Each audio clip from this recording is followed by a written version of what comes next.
Hello, can everyone hear me? Thank you for welcoming me as the closer. I have to start out with 3 confessions. First, I'm using technology. I'm the only person who did that. And I'm doing it because I don't want to forget anything from my talk, not a single word. And second, my talk is a little bit longer than was prescribed, just a few minutes. Trust me, you won't be bored. And so I want to thank the State of State leaders for allowing me to do that. And third, I had 2 cups of coffee on an empty stomach this morning, so I feel like doing jumping jacks right now. So you've been warned. Okay, but be serious. We're serious right now. Okay, what I want to do is I want to talk about inclusivity and diversity initiatives. These are hot topics. They're hot topics because they anchor marketing campaigns and policy plans for schools and society. Yet these initiatives, by some estimations, are not wildly successful. They're only relatively successful because even though we have inclusivity and diversity initiatives, we still have this happening in society. This is a Time magazine cover. It features a post-protest scene after the murder of Freddie Gray in Baltimore, Maryland. It's notable because, as depicted, this contemporary scene bears the same atmosphere of cities involved in racial and civic unrest more than 50 years ago. Even though we have inclusivity and diversity initiatives, we still have this happening in schools. This is a picture of student protesters in Missouri State University. They were protesting against the policies and practices that make their lives extremely difficult on campus. This is the Atlantic list. It's a short list of universities that experienced racial and civic unrest in the past year. Interestingly, the schools on this list are not unlike Penn State. Most of them are big, they're affluent, they're conservative to moderately progressive, they promote inclusivity and diversity initiatives. Most of their initiatives almost exclusively focus on quantifiable measures as outcomes signifying success. And they have about a 3% to 4% integration rate. I propose that this latter point is part of the problem. Inclusivity and diversity initiatives are generally focused on quantifiable measures and outcomes. Their success is generally determined by the number of marginalized or different bodies that integrate spaces generally occupied by normal, standard, or typical bodies. They do not tend to focus enough on the qualitative experiences of people who are involved in these integration initiatives, or the rhetorical discourses that are used to relate to self and other. They don't also focus on the behavioral practices that need to evolve in order to accommodate multiplicity in public and private spaces. They do not acknowledge the fact that we live in vastly different worlds, even when we occupy the same spaces. There are many ways to understand the complexities of this really enormous issue, and chief among them is a deep understanding of this. My research shows that this is a big part of the problem. White supremacist patriarchy is a perverted ideological belief system that imagines ontological differences. Even though we have inclusivity and diversity initiatives, we still have this ideology happening in ourselves. Now, let me assure you, white supremacist patriarchy is not all about white people per se. It's about whiteness as a social construct. It's something that we make up and we ascribe value to. White supremacist patriarchy is not all about men per se. It's just about hypermasculinity and a system of superiority that we ascribe to that gender identity. So, in essence, white supremacist patriarchy is all about power. It is about one group's ability to define and prescribe humanity for other groups of people, and in so doing, simultaneously prescribe credibility, validity, identity, centrality, and safety. In order to grasp white supremacist patriarchy, it's important to know how it operates as an ideological frame. I'm going to present to you 8 key descriptors of its nature and function, one by one. First, the white supremacist patriarchy is deeply systemic. The patriarchy is dynamic, it's multifaceted, and entrenched in multiple governing systems. Racism, sexism, ableism, and other ideological beliefs that pervert ontological perceptions comprise the patriarchy's adhesive threads. Through these threads, the patriarchy acts like a venomous web. That means the racist, sexist, ableist beliefs acted out by centralized, valued individuals and the organizations they control form entrenched networks of oppression that entangle marginalized people. These webs govern life from social, cultural, legal, media, financial, and curricular standpoints. They are heritage. They are almost inescapable. Each one of us is caught up in them to various degrees of intensity, whether we are aware of them or not, whether we acknowledge them or not. Second, the white supremacist patriarchy is masterful. It enslaves self and other. The patriarchy puts all citizens to work to ensure its survival. It makes the oppressed learn the language, systems, desires, and products of the oppressor. It simultaneously bars the oppressor from knowing, understanding, or respecting the oppressed. This tactic creates different levels of reality within which people live. So then by default, it invokes the concept of invisibility, wherein the oppressor can barely see the oppressed as human or even real. Whenever the oppressed are seen in glimpses, the patriarchy invokes the concept of separation such that the oppressor cannot fairly conceive of, let alone empathize with, constructed or actual representations and experiences of the oppressed. At the same time, the oppressed are taught to internalize supremacist patriarchal norms as logical, righteous, and even as the norms deprive the oppressed of rights and humanity.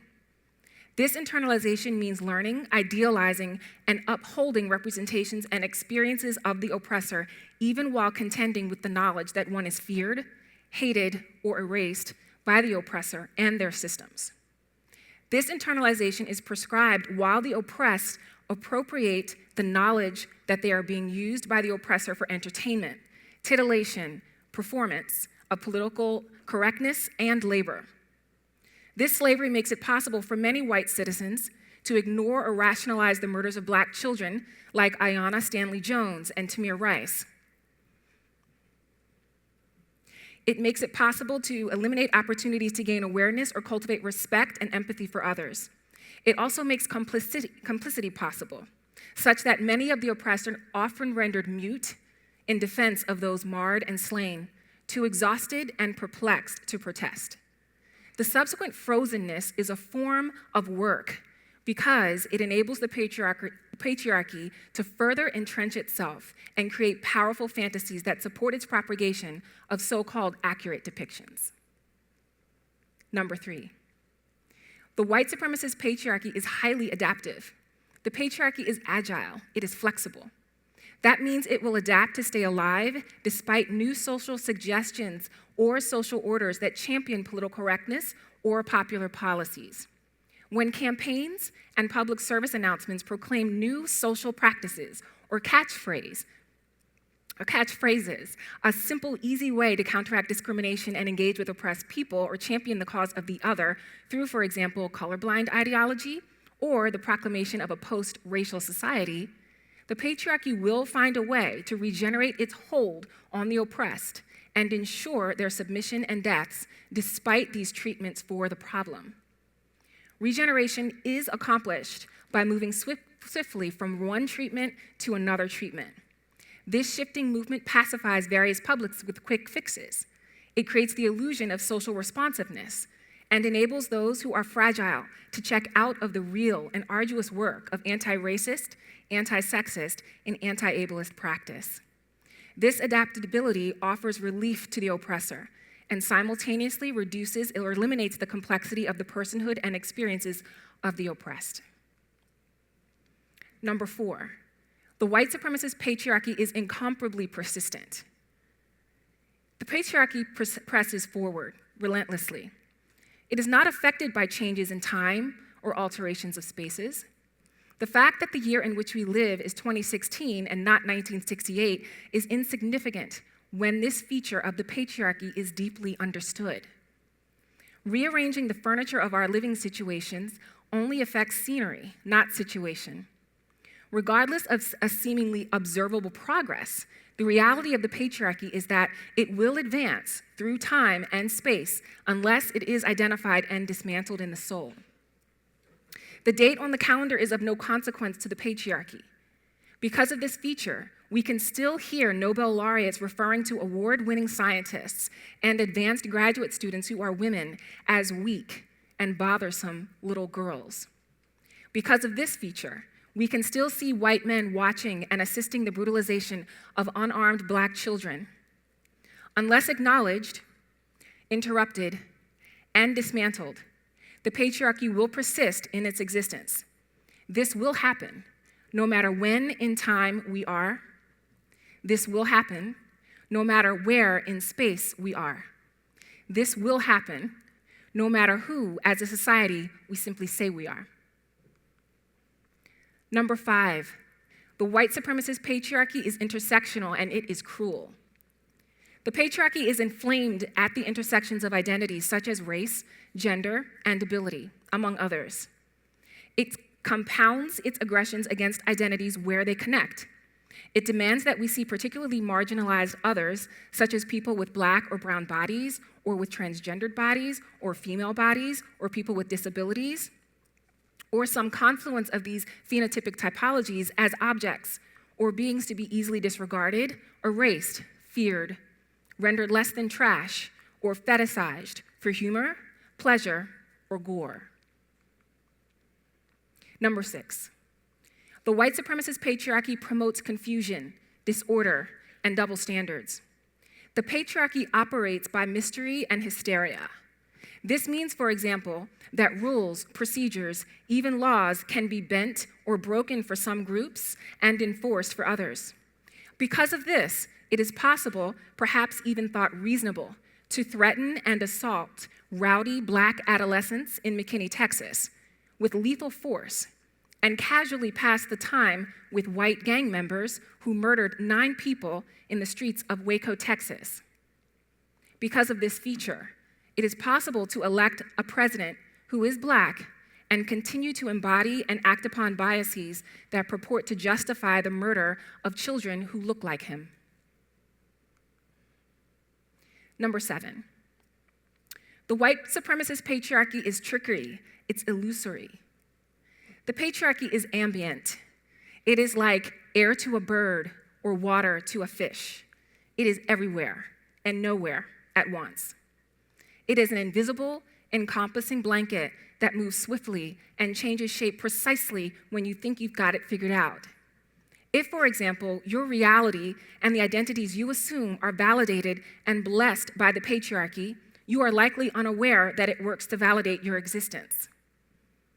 If the reality and entities you assume are not validated or blessed by the patriarchy, you likely feel its impact, but may be unable to adequately name or understand it. This is because the patriarchy often eludes language and moves away from definitions. It establishes double standards and faulty reasoning to support structures of inequity and prioritize maleness, whiteness, ability, and heterosexuality above other identities. Then it shifts quickly to alienate and often violently discriminate against the other and invalidate their experiences. The patriarchy can make you think it doesn't exist. It resists established footing and full grasp. This trickery can drive people mad. Finally, the white supremacist patriarchy hurts and kills people. It is a maddening monstrosity, a complex, striking phenomenon. It actually results in psychological, emotional, social, economic, and of course, physical deaths. It operates like an aggressive, intelligent, elusive cancer within individual souls, within schools like Penn State, and in society. It does not discriminate on the basis of race, age, gender, or ability. In this feature of its activity, no one is immune. So here's a solution. It's very simplistic. If we don't start talking more critically and altruistically about the ideological epistemological, and ontological roots of racism, sexism, ableism, and any other types of isms and social phobia you can think of will continue to spin in disease and disconnection. So microaggressions like these will continue. Macroaggressions like this will continue. And systemic aggressions like this will continue. People will continue to get hurt, and people will continue to die, no matter what year it is. This is how powerful the white supremacist patriarchy is. Even after hearing what I've described to you, some of you are still wondering if you can believe what I've said. This is how powerful the white supremacist patriarchy is. Even after hearing what I've described, some of you are wondering if I'm even qualified to talk about the issues or do the research. This is how powerful the white supremacist patriarchy is. Even after seeing me, a lot of you are wondering if I really exist. Thank you.